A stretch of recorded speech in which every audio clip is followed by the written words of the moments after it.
Look at the overall energy surrounding the divine masculine.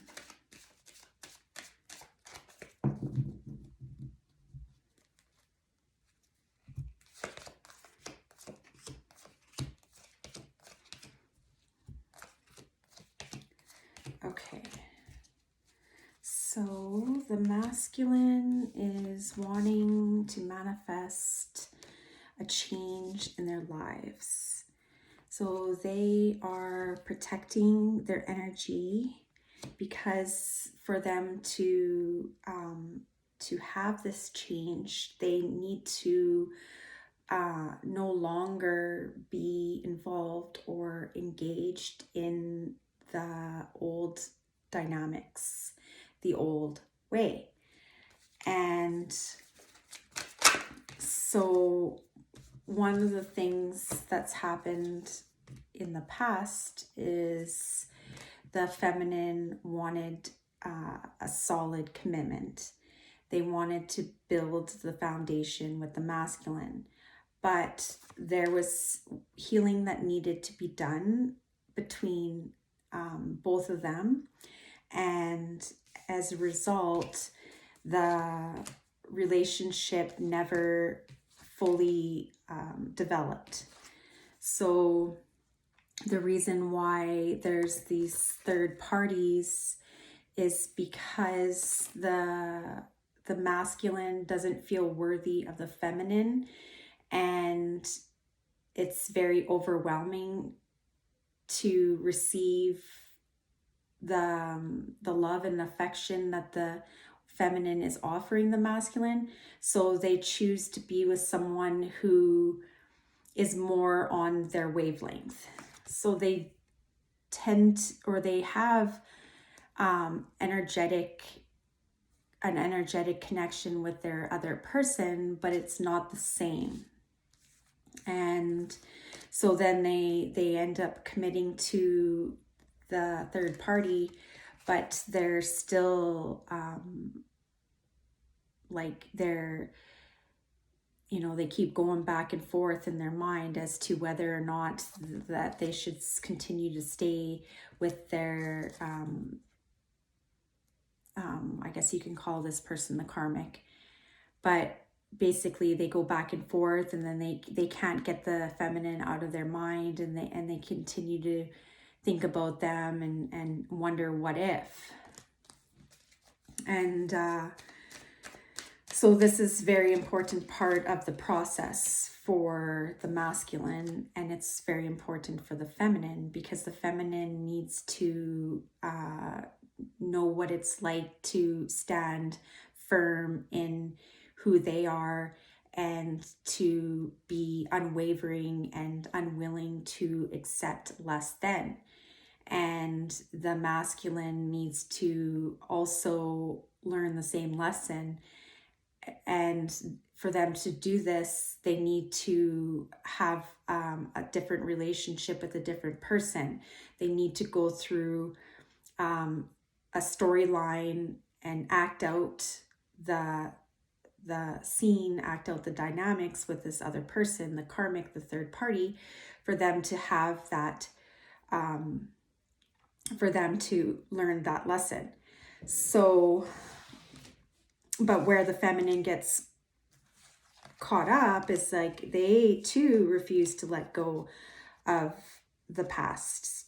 So they focus on the negative instead of the positive, when what they should be doing is they should be embracing the separation and having faith and trusting the universe, trusting their intuition, and focus on becoming the high priestess, becoming somebody who is very in tune,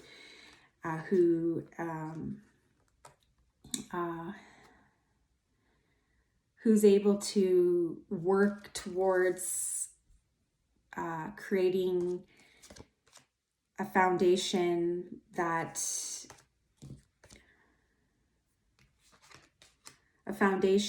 within themselves, so that way they can be this beacon of light. They can be magnetic, and they can draw in that which they have created. So, but what happens is the feminine also puts the masculine on a pedestal. So they bow down to them, they glorify them, and just really imagine them to be someone who they're not. And yes, they have the potential to be that person, but the only way the masculine can become that person is if they make the decision. It doesn't matter how much the feminine sees them or like admires them or glorifies them. You know, it's like that is actually repelling the masculine, because they don't feel as though that they can live up to, they don't feel like they're good enough, or they don't feel like they can live up to that envisionment. And so that's why they choose to be with someone different, somebody who's more on their wavelength. What else? So masculine, let's see. I'm going to reshuffle these cards and tune in a little bit more to, because like I brought up, because I know a lot of people that are watching this video are involved with the runner. So it's the feminine chaser involved with the masculine runner. And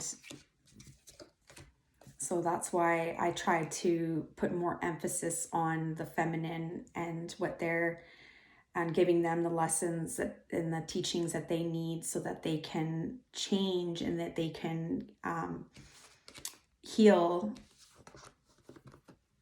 their childhood wounds. So you can see here, it's like when they were little children, they were, you know, they were playing make-believe and having fun, playing pretend and just creating, and there was no judgment, and it was just like this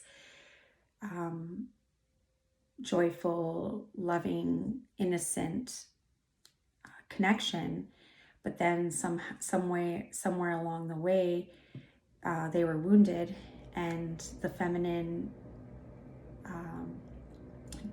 lost, you know, they lost themselves, and so they developed fears. So the feminine developed the fear of abandonment, and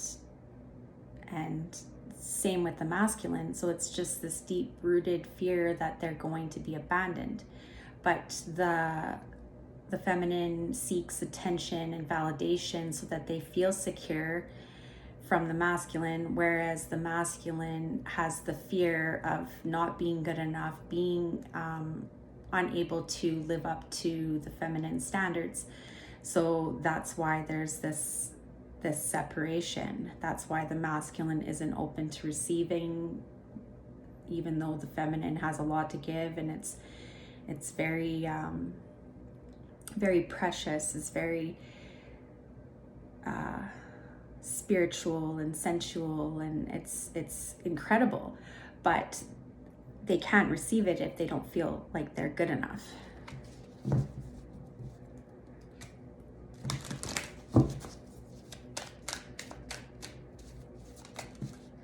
Okay, so here, receptivity. And then what happens is then the feminine becomes resentful and bitter and jaded, and begins to lash out at the masculine because the masculine isn't committing to them. They aren't expressing their feelings, and there's an imbalance within the relationship. And the feminine feels like they're putting in all the effort, and the masculine is just giving them the bare minimum and kind of leading them on, and you know, eluding that this relationship would turn into a committed relationship. But it's like, it's just an illusion. Okay, so it's like there's nothing wrong with illusion if it's based in reality. So what does that mean? It means that illusion is part of the manifestation process. So when you're daydreaming and imagining and just like playing pretend in your mind, this is like an illusion, because it's actually at that moment, the physical world isn't in aligned with the mental world. But the process of manifesting is utilizing your mental ability and integrating that your mental abilities to imagine, to daydream, to visualize, for you to take that and then establish that in the physical. So it's like basically creating a blueprint. It's and in order for you to build a masterpiece or to build anything, it begins within your imagination. So what are you envisioning? And so are you envisioning that it's got to be this specific person and you're not open to other potential love interests? Are you envisioning that, that this person loves you more than they love the other person, like they're the third person, the karmic? Do you envision, like, are you envisioning that that your specific person, the masculine, is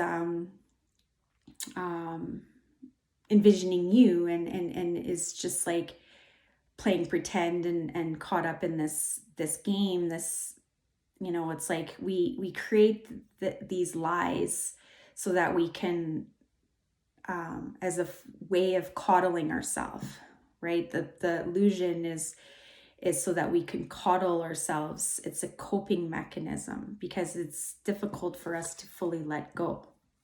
So then we carry the weight of a non-existent relationship, even though like this person isn't giving you barely anything. And it's like Spirit is wanting you to have this divine, sacred, intimate, psychic, telepathic, like amazing, incredible connection. But it's like, how are you going to have that if you're operating from the old, the program, the lack mentality, the fears, the insecurities, settling for less, feeling like the victim, codependent mindsets? How are you going to have this? So it's like, okay, you're no longer that wounded child. You're no longer who they told you had to be. You're creating a new reality. So this reality is based in the foundation of love. This is how you two become one, when it's based in the foundation of love. But you have to be willing to let go. So thank you for listening. I appreciate all of you, and I hope you found this reading helpful. If you are interested in a personal reading for yourself, my reading to book to oh my goodness, Mercury retrograde. I love Mercury retrograde. Mercury retrograde is like giving me giving me what I need. And even though I feel like it's challenging and the words aren't coming as clearly, there's a reason for all of this, and I have to be patient. So if you're interested in a personal reading, the information to schedule is in my description. And I thank you so much for listening, and I love all of you, and we will talk to you soon. Bye-bye.